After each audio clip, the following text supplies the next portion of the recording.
Good afternoon. Welcome to the Medical Center Hour. I'm Marcia Day Childress. I'm from the Center for Biomedical Ethics and Humanities, and we bring you these Medical Center Hours each week. This is also one of our History of the Health Sciences Medical Center Hours, a series, a sort of irregular series through the year when we partner with historical collections in the Health Sciences Library. For most of us, it's something of a given that how we stand, our posture, matters. Indeed, we can likely recall at one time or other while growing up being admonished by a parent or a teacher or a drill sergeant to stand up straight. But even as we threw our shoulders back, drew ourselves up, and stiffened the spine, did we realize fully what that was all about? Indeed, throughout life, our posture defines us as healthy or ill, able or disabled, beautiful or ugly, even human or not human. Consider the always slouching Neanderthal. In our culture today and projected into the past, upright posture is very much about being the perfect, able-bodied, morally right-living human. Today we welcome to the Medical Center Hour the distinguished humanities scholar and cultural historian Sander Gilman, whose current project reflects on posture and what it signifies. Sander Gilman is the distinguished professor of the liberal arts and sciences and professor of psychiatry at Emory University in Atlanta. In your handout, you'll find a brief biographical sketch, a key to a remarkably wide-ranging, interesting, long, and fruitful career. Sander's work has long focused on questions about the body and on representations and cultural meanings of illness, including mental illness, ethnicity, beauty, sexuality, and disability. He'll help us to appreciate how our understanding of posture figures in the history of human anatomy and vice versa. And together we'll inquire into how cultural perspectives on bodily uprightness signal something about the claims society makes with respect to who we are and what we're able to do.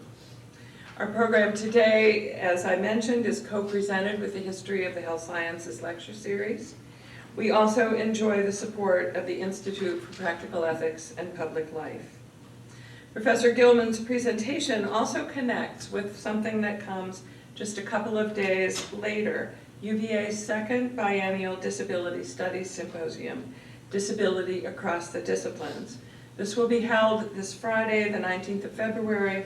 The symposium runs from 9 to 5 in Newcomb Hall Ballroom, and it's open to everyone, free of charge. There are some wonderful speakers, both local and from around the country, and I think it will be, as was the first symposium 2 years ago, very stimulating and interesting, and with some life after for those of us at the university as well. So now, please join me in welcoming Sander Gilman.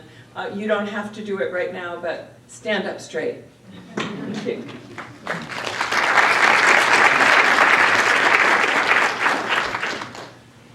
Thank you, Marcia. When I was an undergraduate a century ago, we learned that there were all sorts of qualities that defined the human being. Speech, the opposable thumb, a whole range of things that now seem to have migrated to other species. The great apes, whales speak, and the opposable thumb, at least the making of tools, is no longer something that defines who we are. But the one thing that is left in this line of the defining qualities of us as human beings is posture. Upright posture, posture both static, posture in motion, we talk about that as gait. I want to start a few years ago in 2009 with the discovery of Ardi. And Ardi is an interesting ancestor of ours. Ardi is defined as standing up straight. This remarkable rare skeleton is not the oldest putative hominin, but it is by far the most complete of the early specimens. It includes most of the skull and teeth, as well as pelvis, hands, and feet, parts that the authors say reveal an intermediate form of upright walking, considered a hallmark of hominins, indeed, the hallmark of hominins. There's an argument, and it's used about Ardi, that the reason Ardi and our ancestors learned to stand up straight is that they lived in the woods. They weren't being forced to make a living in the grasslands, and their fossilized hips and feet too show signs of upright life. Upright life, being upright, defines who we are. The classical Greeks, of course, agree. Aristotle defines man as the only being that stands upright. Plato, being more specific and not liking Aristotle very much, in Timaeus, sees man as bipedal and featherless, striving for the infinite and for knowledge. Man was seen in its upright form. And by the way, I'm using man because man is the term that was used. Man was seen in its upright form as striving for the infinite and for knowledge. Our heads were upright like the Acropolis, seeking the infinite.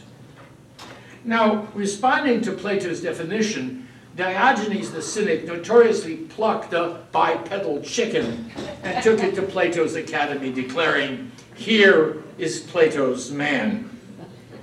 To which Plato's followers responded by revising the Platonic definition of a human being as a featherless biped, expanding it to include with straight nails.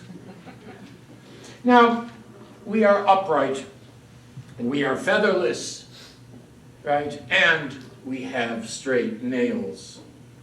The Greeks, by the way, understood upright posture as that defining quality of human beings, but therefore also understood postural pathologies, right, as diseases that demanded intervention. It was within the Hippocratic texts that we first have postural syndromes in the treatise on articulations, where diseases of the spine are classified into the subcategories of impairment, whether caused by infectious processes such as tuberculosis, traumatic injury, or physical anomalies present at birth. And the Greeks, and this is from a 13th century manuscript, developed modes of treatment, right, to make the body truly upright. So by the time we then get to the beginning of the modern era, there's a kind of consensus that upright posture is the norm, is normal, that gait should be regularized. And what is fascinating to me is that the Enlightenment, the 18th century, and here I'll quote from Johann Gottfried Herder, understands posture as the most important test for the organic difference between man and beast.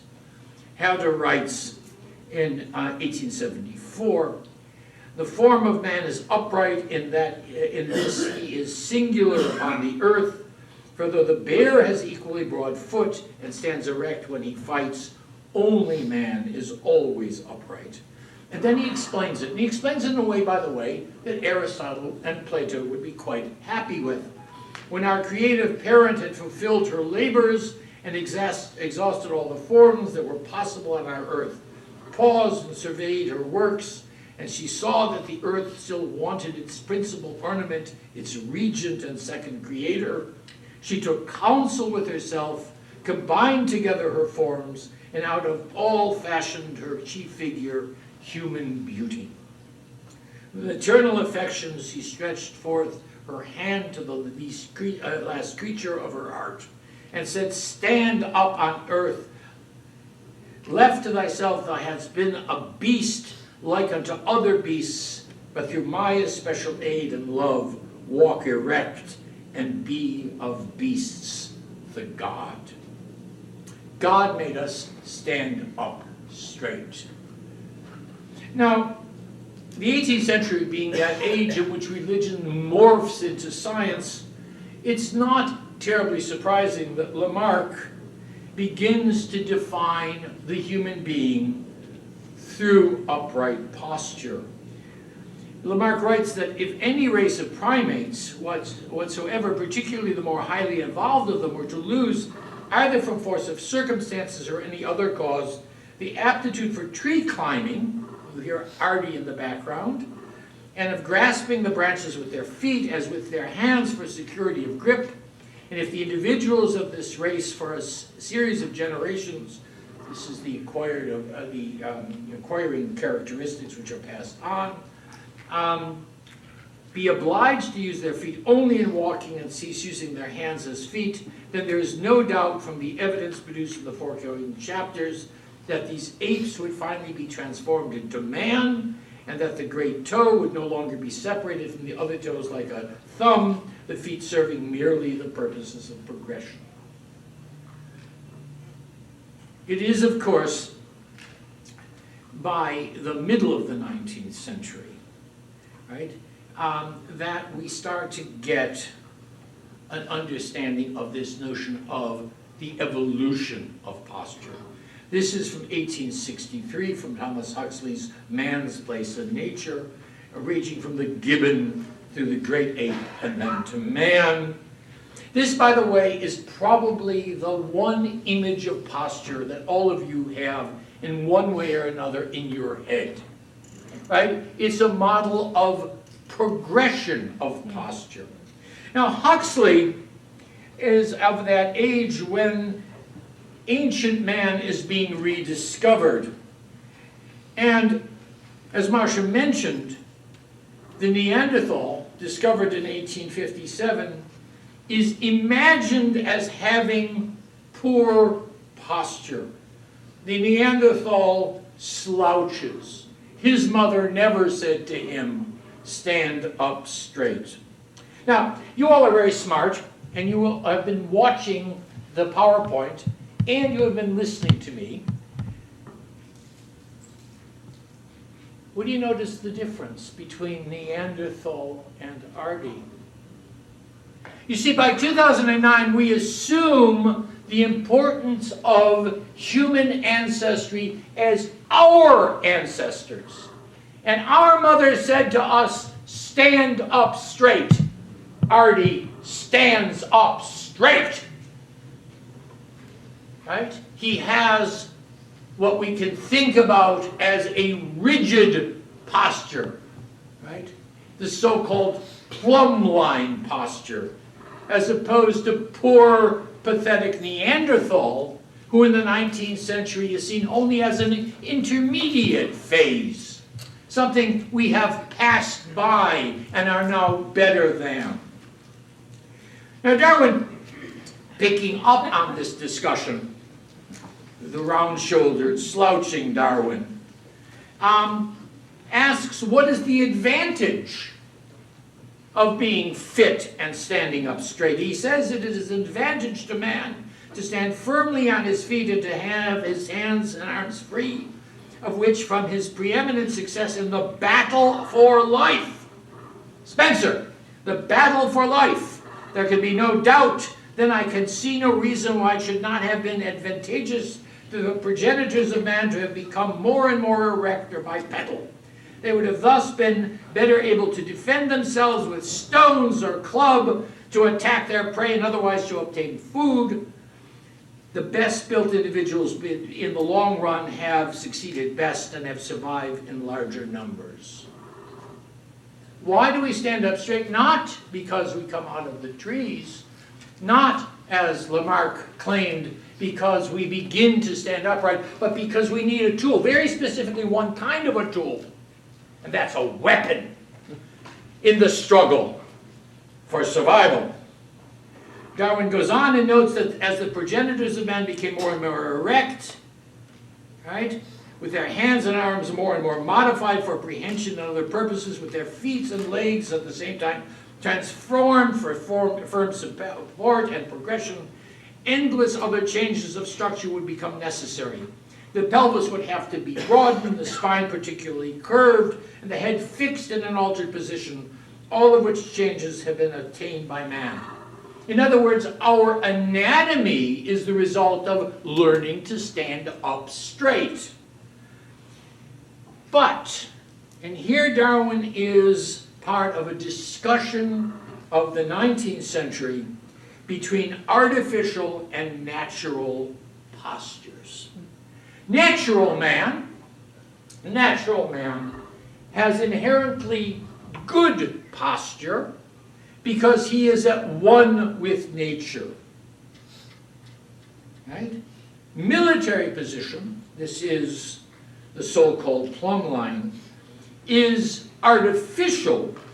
And there's a big discussion in the 19th century about the pathological results of upright posture in culture. Warfare and posture are linked, right? They are linked clearly with Darwin, right? But more importantly, ideal static posture today is itself this notion of the plumb line posture, which originates in the late 16th century with military drill formation. It begins with Jacob de Geen's illustrations for the exercise of arms, which presented images of close ordered drill developed by Morris of Orange. And they were the ways that you train soldiers in the optimum ways of carrying and shooting or using weapons. Whether or not it was the pike, this is the rest position, the plumb line as imagined in 1607, or in point of fact, the new weapon, right? The ambuscade. These drill books teaching soldiers, or at least teaching the captains of armies how to drill soldiers, are called posture books. As Ben Jonson notes in 1631, get him the posture book and leaden men to set upon a table that he may show her Finsbury battles. Now the one thing you probably have noticed by this is this soldier doesn't seem to be very rigid. He seems to be kind of slouching. Because what happens in the course of the 18th century is the posture becomes more and more aligned, more and more rigid. Military posture begins to define healthy, normal posture. And by the end of the 19th century, post-Darwin, Braune and Fischer and Jena drop the plumb line, literally drop the plumb line, and bring military posture into medical literature.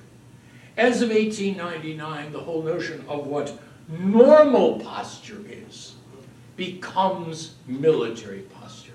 And by the way, Braune and Fischer's measurements of how much weight you can carry with a pack, how you should carry a gun, redound, by the way, within all areas of medicine, whether it's discussing why teenagers who carry huge backpacks have problems, right? Or, by the way, interestingly enough, in discussing why, when you start to look at upright posture, it is the most efficient way to stand and to move.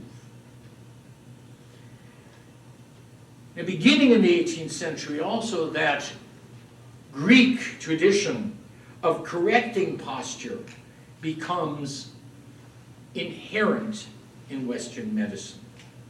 The idea of exercise, and you can see how this ties in very nicely to the notion of the military, becomes ways of dealing with diseases such as round-shoulderedness, but also with diseases such as rickets, which indeed does alter posture, sometimes pathologically, And there too the notion is, how do you control posture? Well, if you think about the gun and the pike as objects not only to be manipulated but to help control posture, notions of the rod that we just saw for round-shoulderedness, or in point of fact, notions of various forms of instruments to correct posture becomes modern. Daniel Gottlieb Mord Schreber in 1855, in a sense, systematizes the idea of postural control, but it's important that he does it for two reasons. One, because he thinks that the natural posture of people in the country have been lost in cities, right? And secondly, and this is really, really important in the middle of the 19th century, is that it was not a question of just individual posture, but of collective posture, of a people's posture that becomes important. And his devices, and he has many of them, are used extensively, both, by the way, within educational as well as medical establishments. That notion that posture is something that, in a sense, needs to be corrected through technology, right? Through instruments, becomes part of popular culture. This is the German naturopath F.E. Bilz's set of postural devices. And if you look at them, they are all modes of work. They're like sawing, right? They're like shoveling. How many of you were at the gym this morning and did a mock bicycle? How many of you walked along on a treadmill? In other words, the whole notion of gymnastics as health, right? As health in modifying the body and modifying posture begins in the late 19th century, exactly with the same kind of devices. And the confusions that we have are real confusions. They're confusions between poor posture and pathological posture. Poor posture can be pathological. Pathological posture can be poor posture. But both postulate some type of good posture or normal posture, which winds up being over and over again, surprise, surprise, the posture of the plumb line.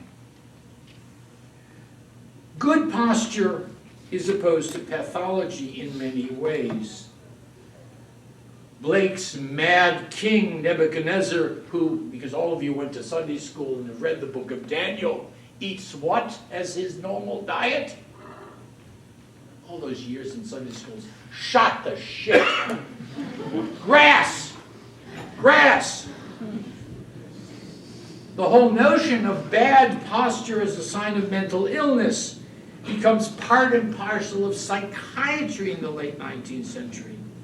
Such postures, such as the frozen catatonic postures, seem to be a sign, and this is pure Darwin, by the way, of a throwback to an earlier evolutionary development, the Neanderthal within the psyche, with attitudes of crouching like a beast without moving, standing or sitting in fixed poses, which had an insane or delusional significance.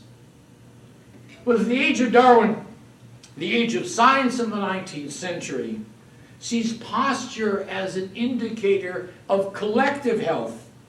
It is certainly true within the evolution of the concept of race, biological race. The Jew, and this is Joseph Pinnell, at the end of the 19th century, naturally is not physically weaker than the peasant. Right? As a soldier, when he is made to stand up straight, he is as fine a man as any other Russian, with the exception that he cannot march as well, but becomes quickly footsore. This is because he never goes to the gym and works out on a treadmill. the idea of race is inherently defined by posture. Thus, Baldwin Greuler in 1901 writes that the overwhelming evidence is that the physical composition of both Eastern and Western Jews is not normal. This is what we're hearing rebutted. Greuler cites the statistical records of a Russian military doctor on the prevalence of Jewish degeneracy. Jews suffer from bad posture as well as greater susceptibility, and we can go through that whole list, from tuberculosis to hernia. This is the age, by the way, of transparency. It's the age of Röntgen, the development of the X-ray. So it's no surprise that the anti-Semites very quickly give us an X-ray of the Jewish body. But it isn't just the Jews as a race who are defined as having bad posture. Starting in the middle of the 19th century, more than elsewhere in Europe, in the Germans, multiple German states, Friedrich Ludwig Jahn, who is known popularly as Gymnast Jahn, Turnvater Jahn, developed the notion that bodily discipline was a necessarily formal constituent of German national identity. Jahn took gymnastics of a step further, making popular gymnastics the cornerstone of an organic German nationalism that included mind, body, and politics. And it defined also what the German body was not. It was not Jewish, it was not French, it was not Polish. So race and politics become entwined in the 19th century, and at the end of the 19th century, with the rise of Zionism as a way of thinking about a Jewish nationalism, Max Nordau, who is the sort of second in command to Theodor Herzl, the founder of Zionism, holds a speech in 1898 in which he challenges Jews to get out of the ghetto and become new muscle Jews, just as the Germans had been challenged by Turnvater Jahn to become good, muscular Germans. Nordau, who is a physician, by the way, notes that the Jew's terrible posture does not come from any natural trait. It is but the result of a lack of physical education. In this way, there is not really a difference between Jew and Aryan. So you can train bodies, just as Darwin saw the evolution of upright posture coming out of the need to defend oneself. Nationalism begins through the notion of education, specifically physical education, to redefine what is a healthy, normal citizen, a people that is collectively healthy. The impact of this debate surfaces in complex ways in China. At the time, Chinese posture also reflects social relationships. Rounded shoulders characterize the bow, which is an expression of humility before superiors, and in the case of athletes, also before audiences. This is national character, according to Susan Brunel in 1995. But it's also a sign of the degeneracy of what happens to China under the empire, at least seen from the 19th century. The myriads of beggars, Jeffries and Maxwell in their Diseases of China write, also go in for voluntary deformation, crawling on their knees till they cannot assume an upright posture. The beginning of the 20th century, impacted, by the way, heavily by Zionism. A strict upright posture, and here I'm quoting from Frank de Kürter, the great historian of contemporary China, was prescribed to youngsters under Guominting's New Life movement in the 1930s, began actually earlier than that, and today is still characteristic in the way young party members are portrayed in communist propaganda. They have good posture. On the other hand, a bearing which denoted indolence was attached, and every effort was made to correct slovenly gestures. These became the marks of physical degeneration and spiritual decay. After 1900, leading up to the May 4th revolution, there was an emphasis on physical training and martial vigor, and this ranged from Lao Tzu's recommendation to turn Confucian temples into physical training centers to Mao Zedong's writings on physical exercise. The very young Mao Zedong, very much prior to his becoming a communist, writes an essay in April of 1917 as a study of physical education. And he paraphrases a wide range, by the way, of sources. He gives us some of these sources. Teddy Roosevelt, by the way, among them, but also early Zionist writings on reforming the body. Those whose bodies, Mao writes, are small and frail, are flippant in their behavior. Those whose skin is flabby are soft and dull in will. Thus the body influences the mind. This is Turnvater Jan. This is German gymnastics. A healthy body and a healthy mind. Our nation is wanting in strength, Mao writes. The military spirit has not been encouraged. If our bodies are now strong, we will be afraid as soon as we see enemy soldiers. And then how can we attain our goals and make ourselves respected? East and West differ in their interpretations of it.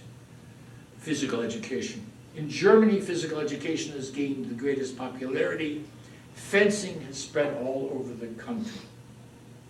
Now, fencing, dueling with fences, is something which is a hallmark of German 19th century university education. It becomes the way that the bourgeoisie defines itself as different through education in their physical ability. The duels were duels of honor. Saber duels. Mask the eyes, mask the throat. You fought with sabers until there was the first blood. And there were always doctors present. And what did the doctors do? They took horsehair and they shoved it in the facial wounds so you would have nice scars. Because the way you told everybody that you were a man of honor was by having these facial scars. Men, real men, had scars. So one of the great fragmentation of the bourgeoisie in the late 19th century is the exile of Jews from dueling fraternities in the 1870s and 1880s. They are without honor. And the result of that is, of course, the creation of Jewish dueling fraternities. So the idea then of these bodies in training, right? These bodies which are militarized and have military posture becomes the goal now of revolutionary and reactionary movements, of communism, of Zionism, of fascism. Mao writes about the educational system of our country. This is after the 1904 revolution. Required courses are as thick as the hairs on a cow. Speculating on the intentions of the educators, one is led to wonder whether they did not design such an unwieldy curriculum in order to exhaust the students, to trample on their bodies, ruin their lives. How stupid. This is straight Rousseau. This is the notion of natural man, with good posture, ruined by sitting at desks, ruined by sitting in classrooms. You have to educate children in China. This is a poster which came out of the Republican period in the 1920s, a series of posters on sanitary habits teaching children how to stand up straight, how to sit, and how to walk. You notice the plumb line. You notice that the motto is, I must keep my body upright while sitting, standing, and walking. This is the beautiful child learning now to be healthy and upright. In the 1920s, in the United States, there is an equivalent, there is an equivalent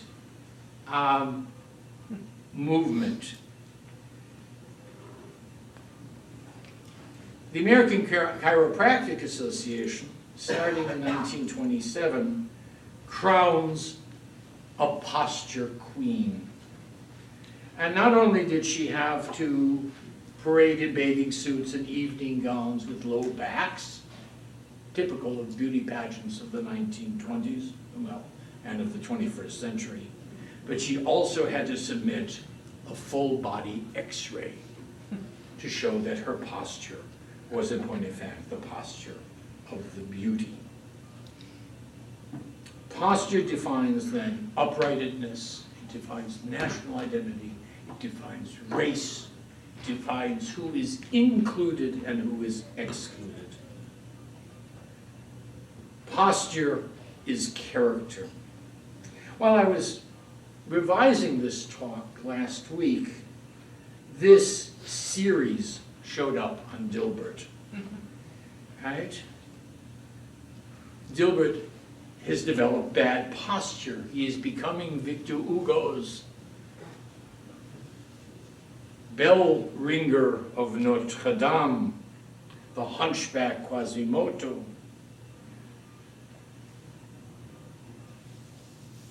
Posture and character, as we've seen back to the Greeks, are clearly linked.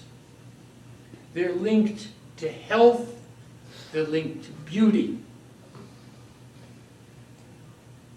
In December of 2015, the health columnist of the New York Times, Jane Brody, wrote that she had received a letter from and I'm going to just read you this quote, a distraught wife who begged me to write about the importance of good posture. My husband sits for many hours a day slouched over his computer, she said. I've told him repeatedly this is bad for his body. He should sit up straight, but he pays no attention to me. He reads you every week. Maybe he'll listen to you. This is Ann Landers for bad posture. Jane Brody responds, slouching is bad. It is bad not only for your physical health, but also for your emotional and social well-being. For her, good posture is good health, and good health demands good posture. While unstated, Brody looks at our bodies as ill-fitted for the modern world.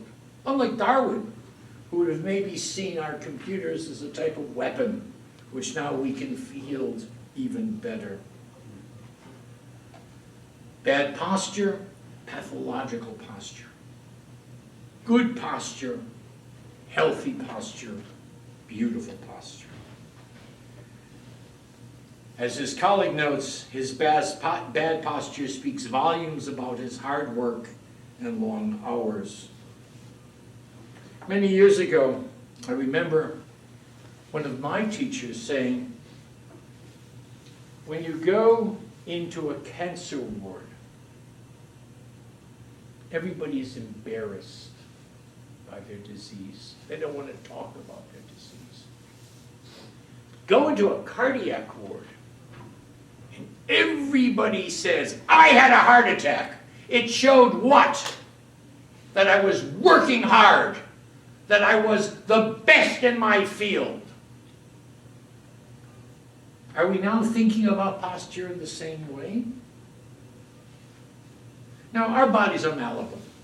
They're malleable in complicated ways. They change with age, and they change with the demands we place on them. Our bodies may well be inherently different at birth from our bodies at the end of life. Indeed, our bodies may show radically different forms. from the normative to the disabled at every stage of our lives. How we stand, our posture, defines us to the world as healthy or ill, abled or disabled, beautiful or ugly. It defines us as human or, if not human, barely human. I want to stress that this notion does not seem to be bound by culture, in the sense that every culture seems to be obsessed in very different ways by notions of posture. We are not, as Nietzsche said, what we eat. We are, ladies and gentlemen, how we stand. I thank you.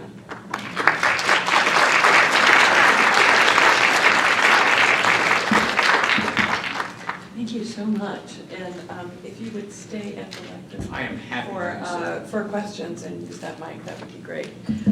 We have generous amount of time for your comments and questions, and we're curious to know sort of where your thoughts have gone on this topic, which has ranged us widely across historical and cultural boundaries. When you ask a question or make a comment, please also identify yourself, and we'll bring a mic to you. So, who would like to start?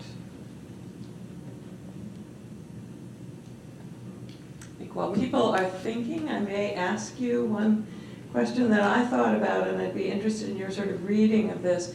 Late 19th century, where a lot of this got a great deal of emphasis, was also a time of the flowering of classical ballet. Yes. And I'd be curious how you might read the dance in classical ballet as connected with this, and what does it say to us about beauty and the body in movement? Well, actually, this debate about posture in dance goes back to the 17th century, and one of the things one has to understand, it seems... Can you stay with the mic on the... I'm happy to. Yeah, it seems not completely coherent, but you have to understand that notions of military posture and notions of dance posture are absolutely linked, right, from the 17th century on.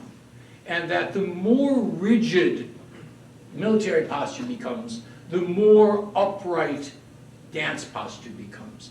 The obvious thing is, for example, the development of the waltz, which starts out as a peasant dance and becomes more and more normalized. By the middle of the 19th century, ballet becomes absolutely regularized. The positions are developed. The body format is developed. It is the absolute equivalent of the 19th century to the Prussian military posture. That is, it is upright and it is seen as correct. Correct is an important word. What is fascinating to me is that what happens at the end of the 19th century is a kind of, and this happens not just within the arts, but it happens especially within dance, a kind of rebellion against the upright body in dance and the rise of modern dance. And one of the things you can see, because again, people write about it, it's not just that I'm reading it into the dances, but that the early theoreticians of the dance, of modern dance in the 19th century, are also people who are talking about the body politic and about the notion of normative movement in space and education. Rudolf Steiner being one of the most important of these, right? So dance is, again, one always says, I'm in the middle of a book project, so I've got a whole chapter on dance. I'm happy to bore you in great detail about the debates within dance and its meanings, and then this notion which becomes really important within modern dance about whether modern dance is aesthetically beautiful, right? 1890s, 19-teens, this is a real debate. So dance is absolutely the other space in which this is linked. William McNeill, who wrote a very important book years ago, makes an argument that dance and the military are linked because we have a built-in metronome, right? Our heartbeat. That may be true, but it doesn't say things about the cultural norms within dance, right? So it's an interesting question to think about us also as biological entities who are always within tact, within measured movement because of our heartbeats. Other questions? Behind you. Hi, I'm Christopher Krentz from the English Department and the American Sign Language Program. Thank you, Sander, for a wonderful talk, very thought-provoking. Two thoughts. One, I just want to mention that tomorrow night, before the Disability Across the Discipline Symposium, we're going to have a wheelchair dancer performing who puts an interesting spin, literally, on dancing and standing up straight. Absolutely. I don't know if you want to comment on that. Alice Shepard, I think you know her. I know Alice well. I know Alice well. This whole question again of, and again, we're caught with problems of terminology. We speak of this as disabled dance, but it's just dance in another modality, right? And it's dance which uses modern dance techniques in the wheelchair. And whether or not one sees this as dance within disability, it is a new form of thinking about modern dance, which is clearly antithetical even to contemporary notions of ballet. So, and by the way, if you've never seen Alice Shepard perform, it is really worthwhile seeing. She's quite extraordinary. I'm looking forward to that. And then one more question. I'm just wondering if you read the novel Animals, People, which was published in 2007. It takes place in India, and the narrator is a boy whose spine has been deformed by a chemical accident, and he goes around on all fours. And the first line of the novel is, "I used to be human once." No, I hadn't. Chris, I thank you for that one. I thank you for that one. But it's absolutely the case that this question of posture defining the human is extremely powerful. And by the way, also in the arts. I mean, one of the most interesting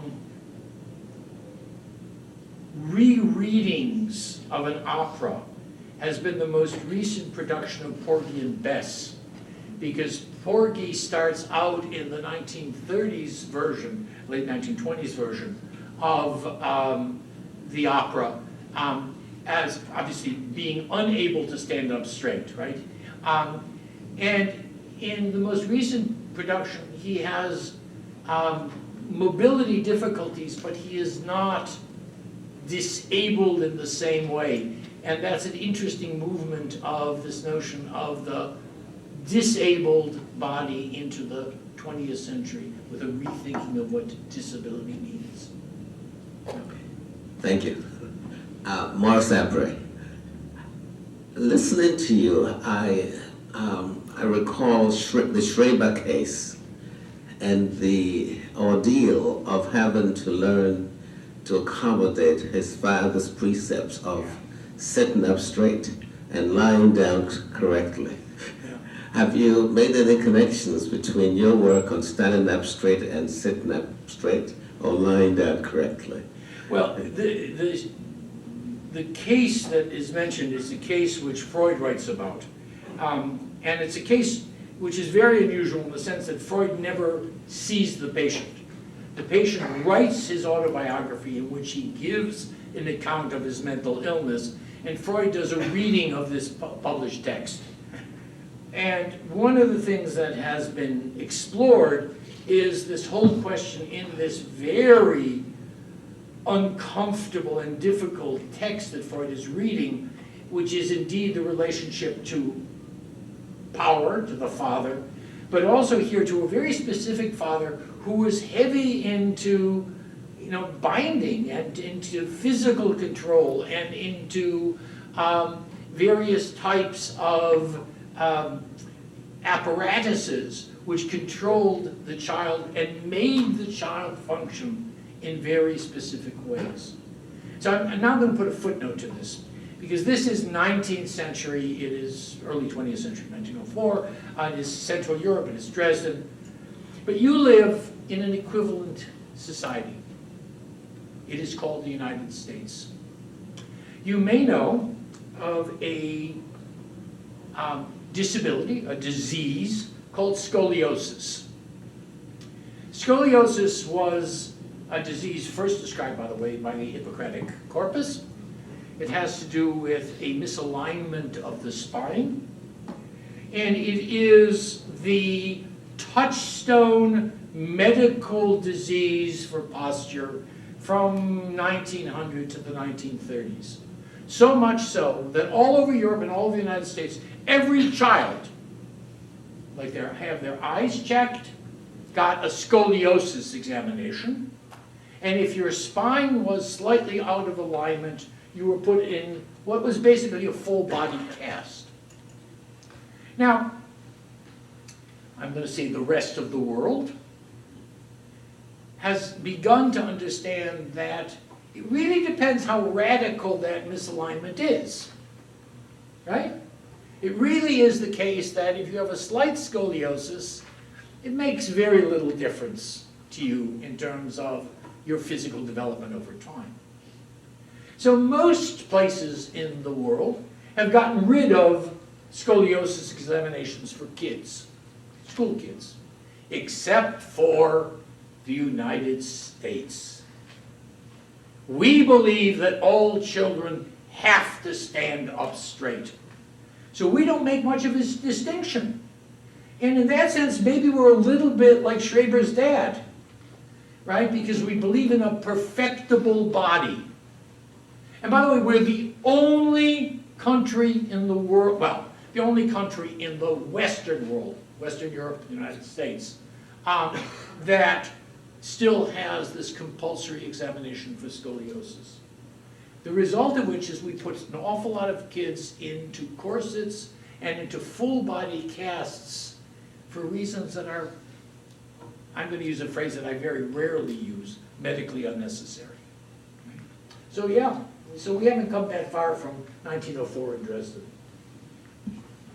Hi there. My name is Carolyn Engelhardt. I teach health policy here at UVA. Thank you for a really provocative talk. And forgive me if this is a little simple-minded, but there was a Wall Street Journal article earlier this week that was titled something like why it's important that politicians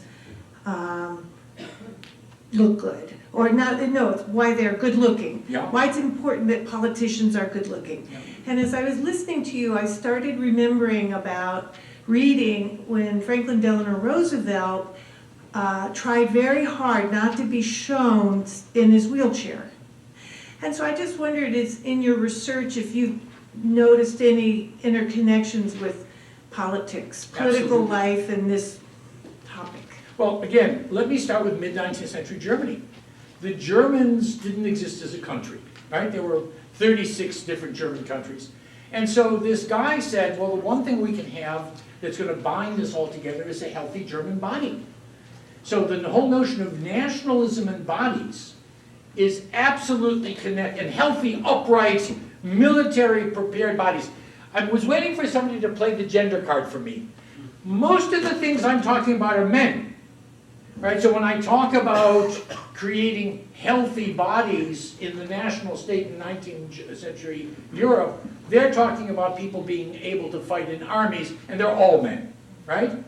Why is it then any big surprise that we want our leaders to be healthy, right? To be healthy, whatever healthy is, and have good posture. We have three photographs taken of Franklin Roosevelt in a wheelchair. 3 photographs. This is from the time he is a young man, right, in his 30s, until the time he dies. Not only were these photographs never reproduced, right, they were sequestered. Franklin Roosevelt spends an enormous amount of time learning to walk, and I use that in quotation marks, with braces, right, so that he can stand up and hold talks. Yes, we work in the assumption our leaders have to be healthy, or at least they have to look healthy, and upright posture is an incredibly important part of that. So then what do we do? Now, this is the obvious second question. What do you then do with politicians, and I'm going to say especially in totalitarian states, who aren't? Joseph Goebbels, right? The man who is the propaganda minister of the Third Reich, probably the most influential person in terms of shaping public policy in any nation in the 20th century, right? Who has what is euphemistically called a club foot.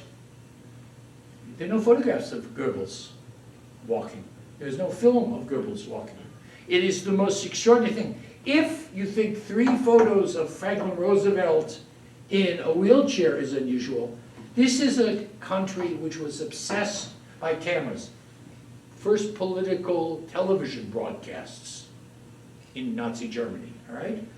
They're fascinated by the moving body, the 36 Olympics, right? So the answer is, yeah, if you've got those problems, right, those inhibitions, those disabilities, they are problems, inhibitions, and disabilities that can't be part of the political sphere. And it will be interesting because people talk about what are the disqualifications for running for office in this country.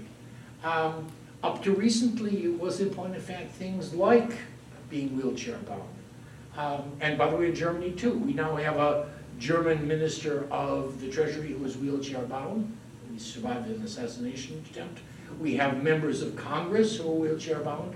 But it's been very recent that there was access to the floor of the House for people in wheelchair. And this is all, I mean, recent meaning 20 years, post-ADA. Yeah. I'm Zainal Kajol with medical school. I couldn't help but think during your great lecture, could this be a transition period?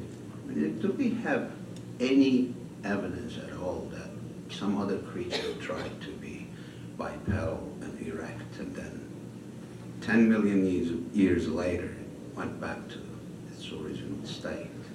I mean, obviously I'm a bit concerned with my grandchildren. Well, you know, it's an interesting question. First of all, there are multiple explanations of why do we become bipedal, why we stand upright. Some of it was because there was a savanna and we had to jump above the grass. Some of it was we came out of the trees. I mean, in other words, there's any number of explanations, all of them interesting but not provable. I like Darwin's, which is that we needed our, hands to have clubs to club our enemies. Engels, by the way, is that we develop, he's a historical materialist, a follower of Darwin. Friedrich Engels says it's because man has to become a tool maker. That's an argument you hear over and over again.